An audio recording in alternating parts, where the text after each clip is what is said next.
What is going on YouTube? Bryce Builds It All, your favorite A&P IA and Part 147 instructor. If this is your first video, I do a lot of videos about becoming an aircraft mechanic, how to get an A&P. I teach at a 147 school, teaching people how to get A&Ps, but I also run a side business servicing aircraft for various clients, and one of those aircraft is this F-33A Bonanza, and that led me to a topic, which is the Bonanza a good airplane, and should you buy one? Stick around.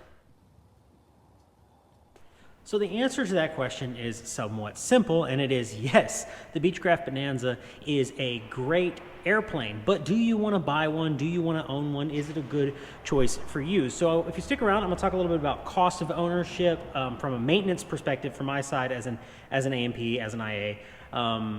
Cost of not really operation. I'm not too worried about fuel burn and those kinds of things, but you know how I feel about the airplane overall as a mechanic versus say something like a 206 or a 210. So first thing is first. The Bonanza is a very stout, very robust airplane, and what I mean by that is everything is very, very overbuilt. The landing gear is very overbuilt. The wing is very overbuilt. The inside is very built. It's very strong. It's very stout. It's very robust. In my opinion, you can disagree with me if you want to, be polite, but in my opinion, they are very stout aircraft. So for this reason, they're very durable. This one's got like 20,000 hours on it because it used to be a flight school airplane.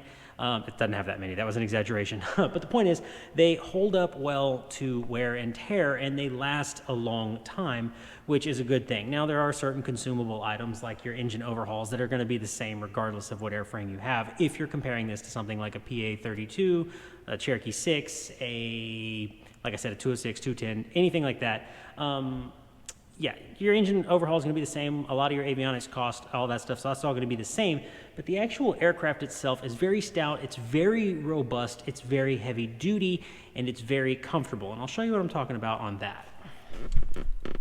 What I mean by they are big and they are comfortable is that they sit very tall. I have quite a bit of headroom between me and the headliner, and my seat is actually somewhat high up. So my legs are sort of more straight down, and I bring that up for a reason. My favorite airplane, if you follow the channel and you've followed the channel for a while, you will know my favorite airplane is a Mooney M20J. I love Moonies. I've always liked Moonies as a Texas boy.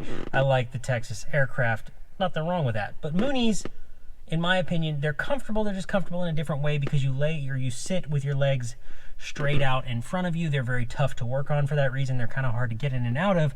But the Bonanza, especially once you get the seats out of it, the Bonanza has a lot of room inside. It's very open, it's very roomy, it's very, very comfortable to fly.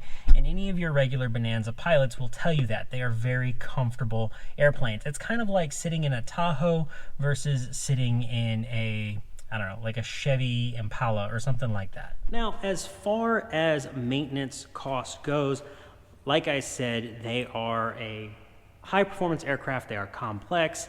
They are retractable gear. The list goes on and on. So there are some maintenance costs that you are going to incur there, an annual, depending on your state and region and how you know the IA, if it's owner assist, if it's not owner assist. There's a lot of the factors that go into it.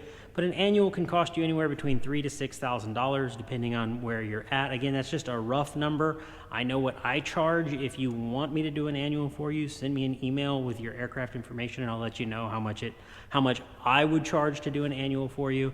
But like for this airplane, I charge about $4,200 total to do the annual inspection. That includes ADs. And by includes ADs, I mean I factored the ADs into that cost, not the cost of the annual. It includes the ADs. The ADs are extra at a labor rate of $100 an hour per each hour required for each AD. But you didn't ask that question.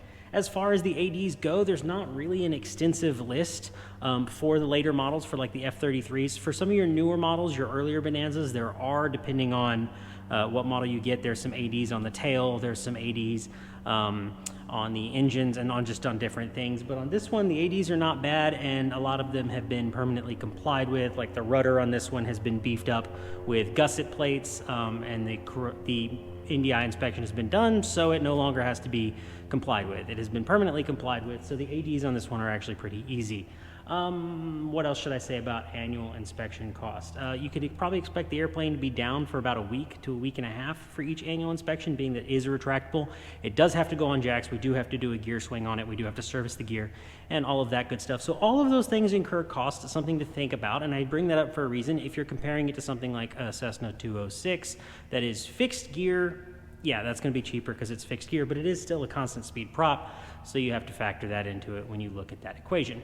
There is one more thing I would like to say about this particular aircraft, and that last thing is that this aircraft is actually for sale. The owner has come up with some, or run into some health concerns in his family that he's trying to take care of, so he listed the aircraft for sale to sort of free up some financial liquidity. It's somewhere in the low $200,000 range. If you are a serious buyer, if you're seriously interested in an F-33A Bonanza, then feel free to send me an email and I will send you a link to the controller listing for the aircraft. It's either controller or trade-a-plane that it's listed on. I don't know exactly, but if you're interested, I will send that to you. As always, make sure you leave us a like, leave us a comment, subscribe, all that good stuff, and as always, go build something. Be easy.